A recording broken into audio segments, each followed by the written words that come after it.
morning, Singapore! Ayan, so it's check-out time. Ito yung hotel namin. Dito kami nagstay sa K Hotel 1515 for 5 days and 4 nights. Yung nabayad namin is 2,500 per day. Total of 14,330.57. Super simple, basic. If hindi ka maarte, okay na ito.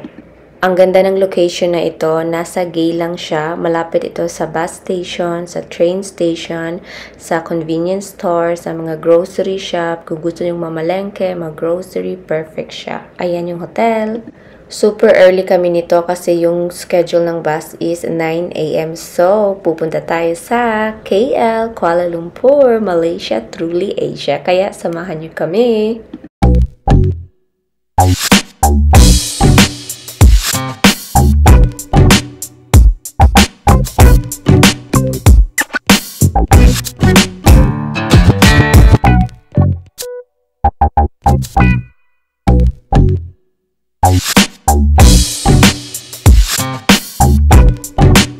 Ito yung napili namin, Star Mart Express. So, depende yan kung anong klaseng bus ang pipiliin nyo. Punta lang kayo sa Google, mag-search lang kayo papuntang KL.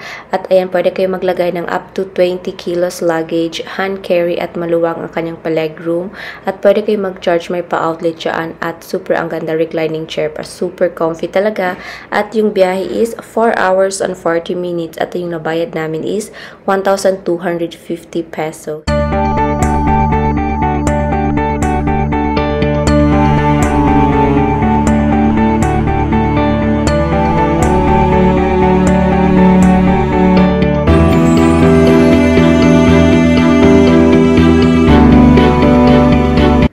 Huwag niyong kalimutan yung MDAC nyo, yung Malaysia Digital Arrival Card kasi kami nakalimutan namin at pagpunta namin sa immigration, ayan, wala silang pa-free wifi kaya waiting kami ng very light at wala silang choice kaya pinapasok na lang kami at meron na kaming pa-remarks doon na pagdating namin ng hotel, kailangan namin siyang asikasuhin, ganun.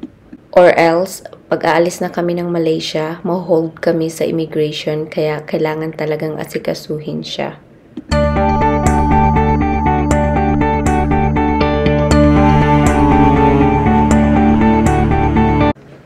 Ayan, nakarating na kami at talagang nagulat ako kasi para talaga siyang Manila Vibes 2.0. At least yung station nila, yung iba dito, may mga pa-escalator kaya carry lang. At ayan na, papunta na tayo sa condo kaya samahan nyo kami. So, kukuha muna tayo ng patiket nila dito. At least dito, pwede kang kumuha ng pa-single journey. Kasi sa Singapore, hindi ka pwedeng kumuha or hindi ka pwedeng magbayad through cash. Card talaga sila lahat, contactless card.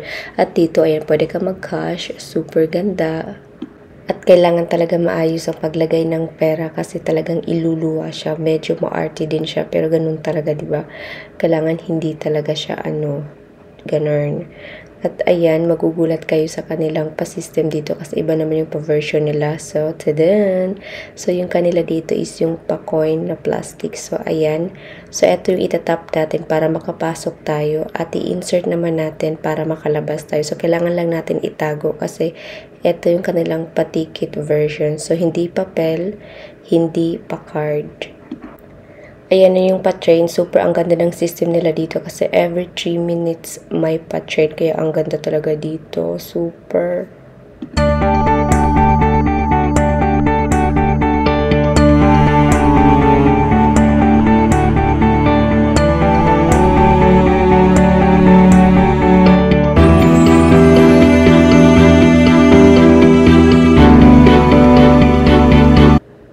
Ayan, nakarating na kami. So, ito yung pa-condo namin. So, dito tayo mag-i-stay for 17 nights and 18 days. Yes, medyo matagal talaga tayo mag-stay dito kasi talagang tingnan natin kung maganda ba talaga ang Malaysia truly Asia. So, ayan na, mag-room tour na tayo. Welcome to our room.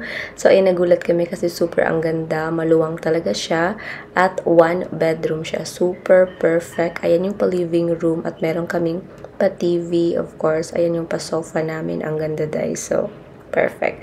At nasa 33rd floor kami. Super taas siya. Medyo luma na talaga siya. Talagang luma na siya, day. At ayan, pwede tayo magluto dyan ng very light. At meron kaming pa-refrigerator. Perfect talaga ito for long term.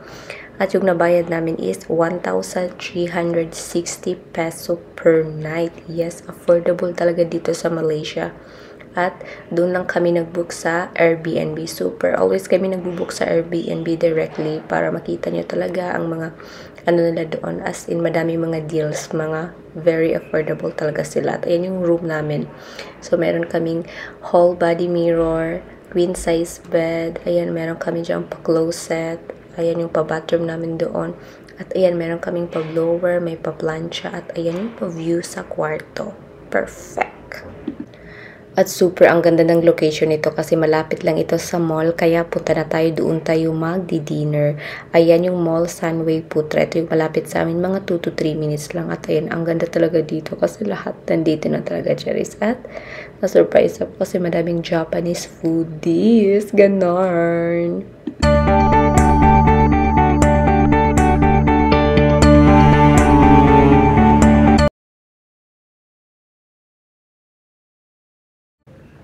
Dito kami napadpad sa Banana Bro. So, ito yung pa-first meal natin dito sa Malaysia. So, try natin itong Banana Bro. Only siya. Only curry, only rice, only main dish, Charis. So, yung nabayad namin is 348 per person. Super exciting kasi first time namin mag-try together.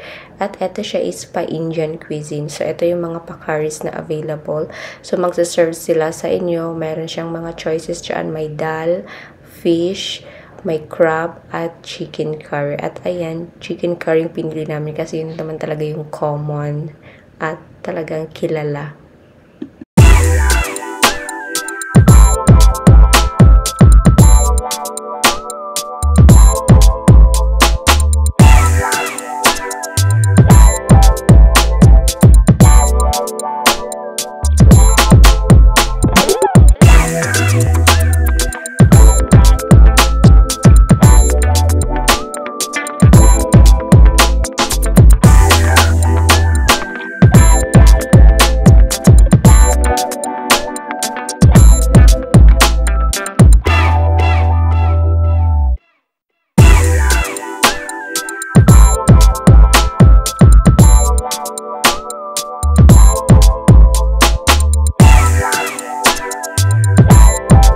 Ayan, let's eat. Super yummy.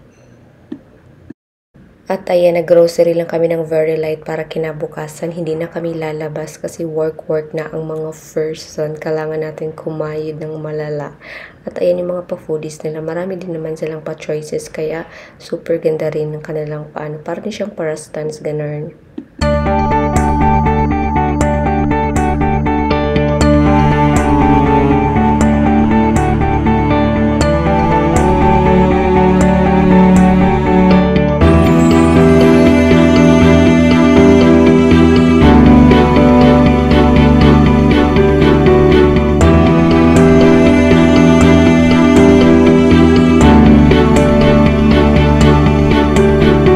And that's all for today's vlog. I hope you like it. Don't forget to like, share, and subscribe. And yes, nandito na tayo sa Malaysia. Kaya see you again on our next Malaysia vlogs. Bye-bye!